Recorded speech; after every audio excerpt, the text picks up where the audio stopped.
Selamat pagi, Assalamualaikum sahabat Musafir Dakwah. Ini hari terakhir saya di Kapadokia. Kita akan masuk mengunjungi lembah Goreme yang sangat terkenal. Ini tiket masuknya satu orang 100 lira ya untuk turis mancanegara. 100 lira. Goreme Achikhalfa Musesi Open Air Museum. Jadi ini adalah museum alam terbuka. Ya, museum alam terbuka masuk menjadi salah satu situs warisan dunia UNESCO sejak tahun 1985. Oke, kita akan lihat di sini bentuk-bentuk gedung, apa namanya? Ya dulu gedung ini ya. Ibaratnya dulu gedung ya difungsikan untuk rumah, untuk kegiatan, untuk rumah ibadah, untuk macam-macam. Di samping sebelah kiri kita sebelum kita masuk, ini ada museum shop. Kalau mau beli souvenir-souvenir, ada cafe. Kita sudah masuk ke lembah Goreme ya. Jadi lembah Goreme ini tempat yang sangat unik ya, situs warisan dunia. Situs warisan dunia, goa-goa yang unik yang dijadikan rumah, tempat tinggal, tempat beraktivitas, tempat kerja, kemudian juga bahkan rumah ibadah. Ya, di sini banyak sekali gereja-gereja. Ini kurang lebih ada berapa nih? 1 Monopirus Kilisesi. Ini Kilisesi ini gereja ya. 2, 3, 4, 5, 6, 7, 8, 9, 10, 11, 12, 13, 14, 15. Iya.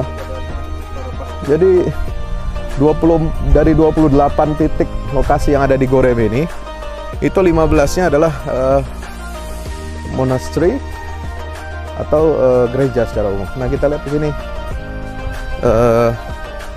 contoh-contohnya ya.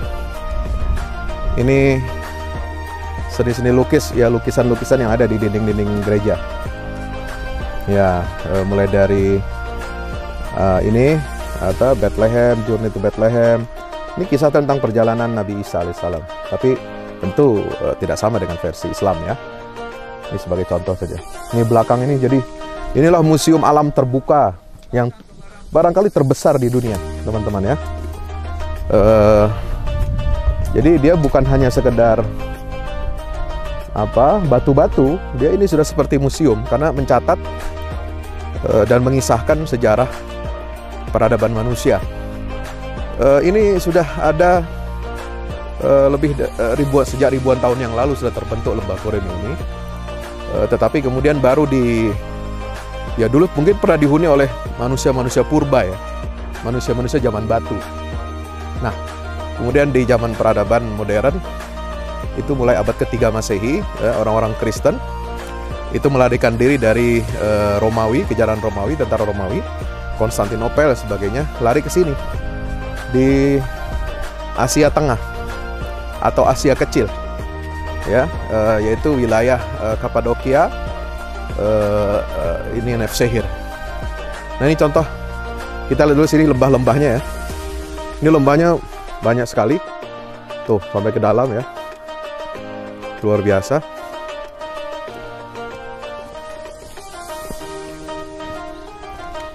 Ya, ini peradaban manusia, jadi nyambung jadi peradaban manusia goa yang hidup di dalam goa-goa di gunung-gunung batu, nyambung sampai ke era peradaban setelah Masehi, itu abad 3 Masehi. Ya. Ya, tuh ngeri sekali tuh. Rumah-rumah semua, jendela ya. Kita zoom. Luar biasa. Inilah kebesaran ciptaan Allah Subhanahu wa taala. Ini terjadi ribuan tahun yang lalu karena ada letusan gunung vulkanik ya.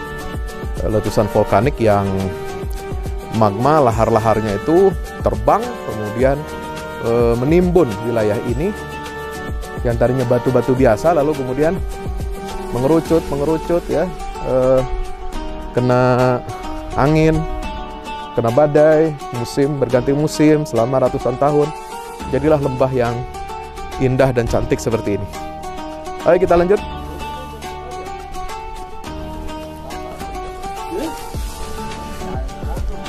Don olmaz lan, ne don? Orada don değil. Don değil. Tüp çalıyorum.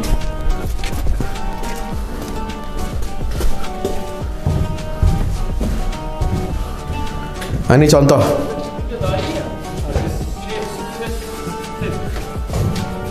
Ini gereja ya. Ini gereja Aziz apa nih? Wah, kebetulan yang Aziz ya, ini yang kebetulan yang bawa juga namanya Aziz. Tapi bukan yang membangun gereja ini ya. Nih masih ada lukisan-lukisan dinding ala gereja. Ini seperti Bunda Maria ya, dan Nabi Isa. Nah ini aslinya nih kayak gini. Aslinya kayak gini teman-teman ya.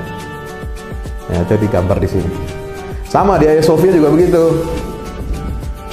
Hagia Sophia dan lain-lain. Ini juga ada di sini di dalam. Oke. Ya. Ini ada yang lagi menunggang kuda.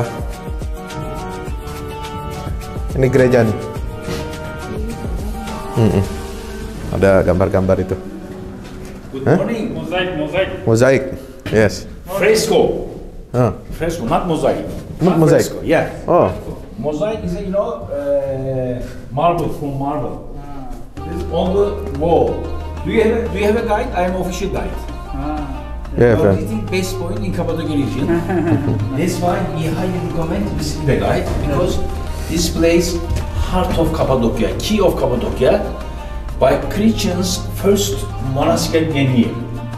So that is, there are monasteries, monks and for nuns. The biggest monastery. Yeah, right side for nuns, other side for monks, for boys. Oh, okay. Yeah. Yes. So we highly recommend. Very important place you are visiting. Ini ada ini bekas mayat-mayatnya nih. Because why they made the tombs inside? If they were here, they believe that they go to heaven directly. That's why they made the tombs near the church, inside the church. Thank you very much. You're welcome. If you Apa kuburannya ini? Iya. if you took visit the guide, it takes. Kita lanjut naik ke atas. Masih banyak tempat-tempat yang luar biasa.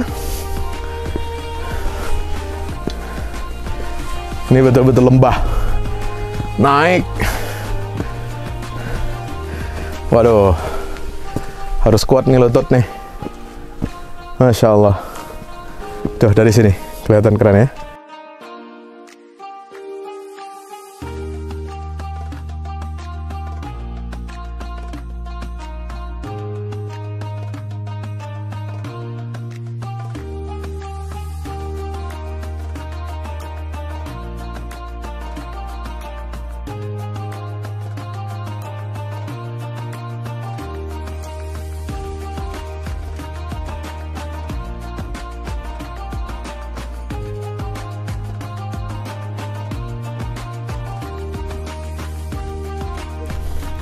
Assalamualaikum warahmatullahi wabarakatuh.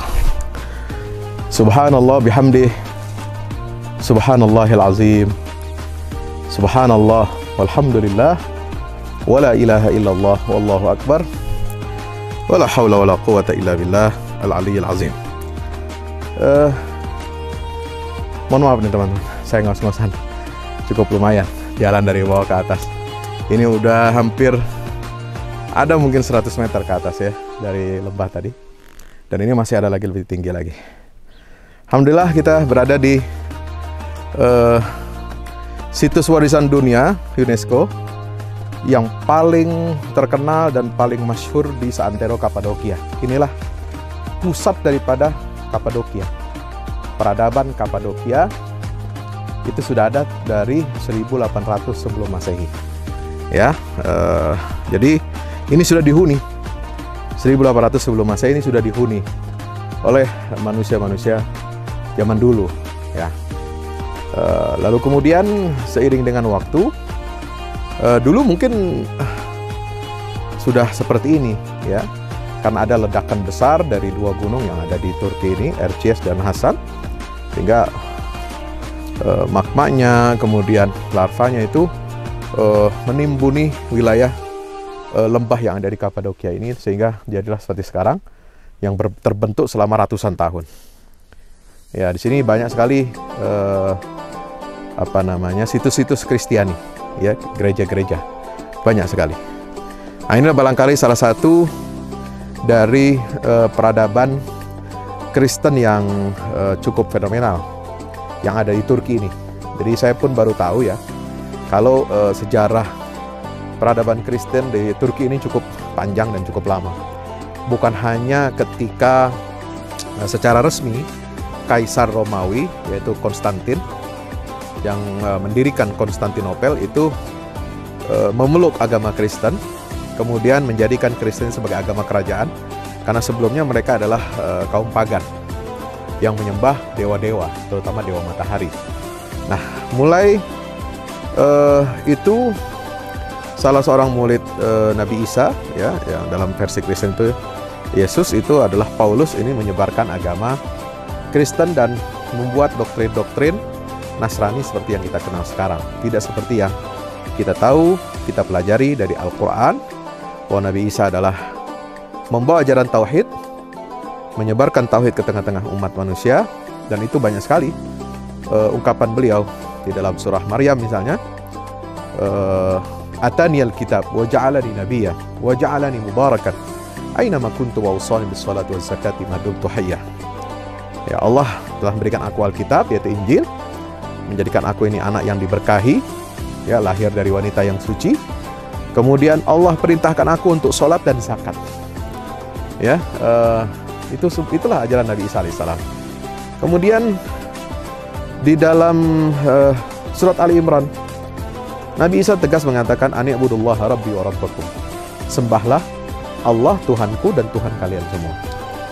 Demikian pula di dalam surah Al-Maidah, di ayat 116-117 ada dialog yang sangat penting untuk kita kenal, ya, yaitu dialog antara Allah dengan Nabi Isa. Ketika bertanya kepada Nabi Isa, apakah benar engkau telah menjadikan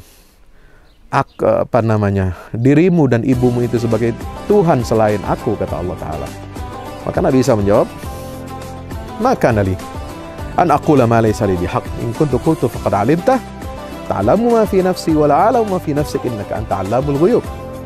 Aku tidak mengatakan hal yang sedemikian, ya Allah, karena aku tahu itu adalah perbuatan syirik, dan aku berlepas diri dari apa yang dikatakan, diucapkan, dan diperbuat oleh pengikut-pengikutku setelah aku tiada. Kalau memang aku pernah mengatakan itu, tentu engkau tahu, ya, dan engkau mengetahui apa yang ada pada diriku, dan aku tidak tahu apa yang ada padanya. Subhanallah. Sehingga sampai di akhir surat Maryam itu ada ungkapan, wa qalu ittakhadha ar-rahman walada laqad ji'tum syai'an idda takadu samawati yatafattarna minhu wa tanshaqqu al-ardu wa takhirru al-jibalu hadda an da'u lir-rahmani walada.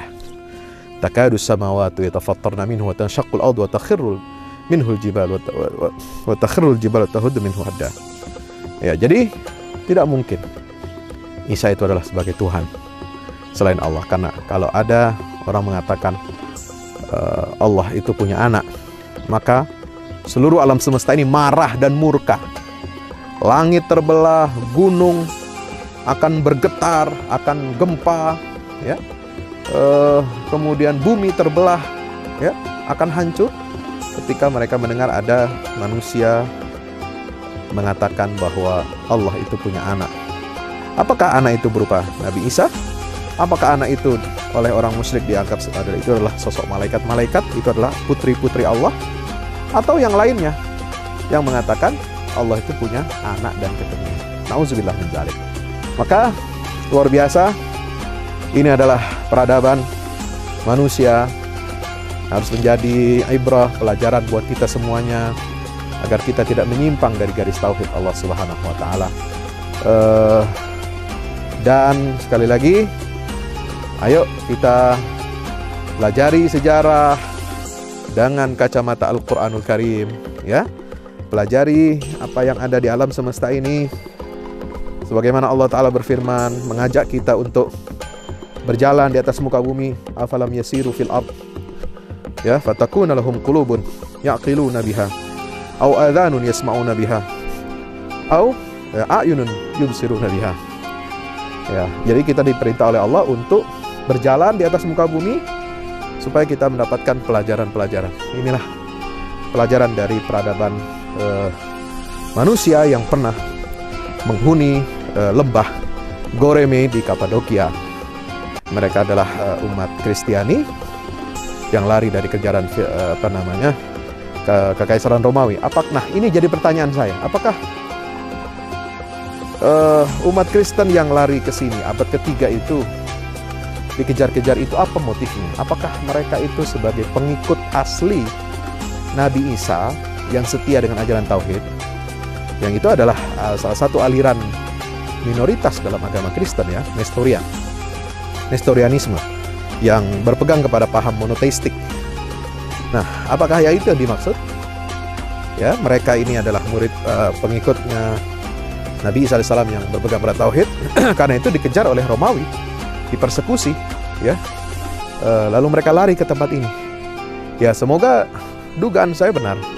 Kalau memang benar, ya berarti mereka ini adalah hamba-hamba yang bertauhid. Tapi kalau tidak, kalau memang di situ ada simbol-simbol ketuhanan Yesus atau menuhankan Nabi Isa dan Bunda Maria, tentu dugaan kita salah dan mereka bukanlah pengikut asli dari Nabi Isa alaihissalam.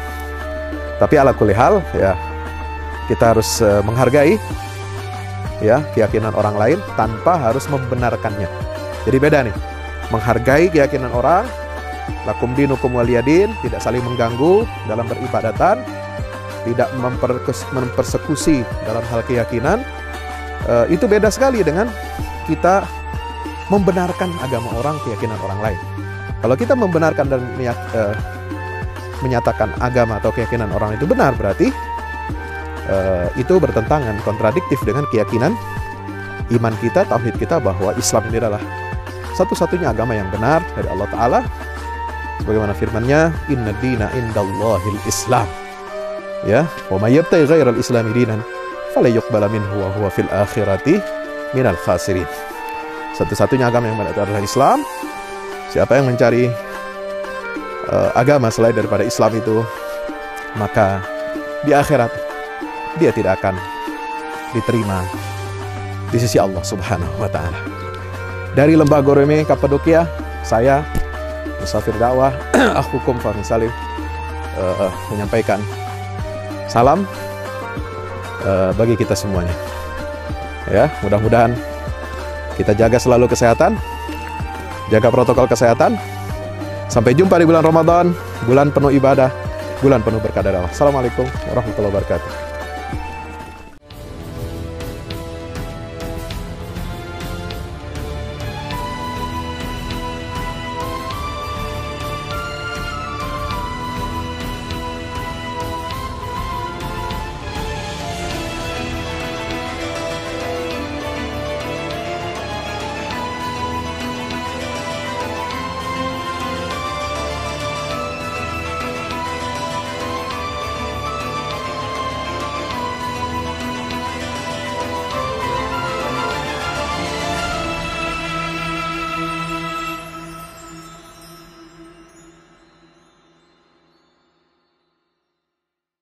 Assalamualaikum warahmatullahi wabarakatuh. Alhamdulillah, kita udah selesai pengecoran rooftop, ya. Itu apa? Tangga buat ke bawah. Yang ini di atas buat toren 2 biji. Ini semua udah dikeliling tembok. Ya, ini untuk lantai paling atas buat futsal, buat jemuran, buat apa, tanaman hidroponik juga ntar insya Allah, ya. Terus support ya teman-teman. Alhamdulillah terus selesai pengecorannya semuanya, ya. Ini progres kita terbaru, dan jadi buat olahraga, buat utilities, ya, multiguna. Nah, kita turun sini semua. Ini lantai 3. Ini untuk asrama, ya, untuk kamar-kamar, dan Nah, di situ musola. Nanti di situ musola, ya. Ini kamar-kamar dan musola buat santri-santri tahfiz kita, insya Allah.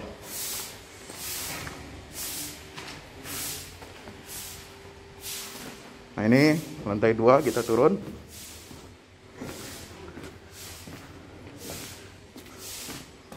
Ini untuk kelas-kelas, ya. Kelas-kelas tahfidz, kelas-kelas tadabbur. Insya Allah mau udah jadi. Alhamdulillah, berkat dukungan antum semua. Nah, tinggal ke bawah, di sini buat aula. Aula semua di sini, ya. Mohon doanya terus. Mudah-mudahan berkah. Mudah-mudahan cepat jadi finishing. Kira-kira finishingnya ini butuh 1,5 M lagi, ya. Mudah-mudahan. Al-Fatihah. Al-Fahmu Institute mempersembahkan serangkaian buku karya Ustadz Fahmi Salim LCMA. Buku pesan-pesan tauhid untuk negeri di masa pandemi. Buku mutiara ilmu-ilmu Al-Quran. Ada diskon 20% untuk buku tafsir sesat 58 esai kritis wacana Islam di Indonesia dan buku kritik terhadap studi Al-Quran kaum liberal. Anda dapat memesannya melalui layanan WhatsApp di nomor 08777 0637192 dengan format pemesanan ketik nama, alamat lengkap, nomor handphone, dan jumlah buku yang diorder. Ongkos kirim di luar harga buku dan menyesuaikan wilayah dengan paket standar. Lampirkan juga bukti transfer Anda ke rekening BNI Syariah di 0631 748573.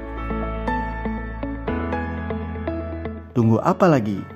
Pesan sekarang.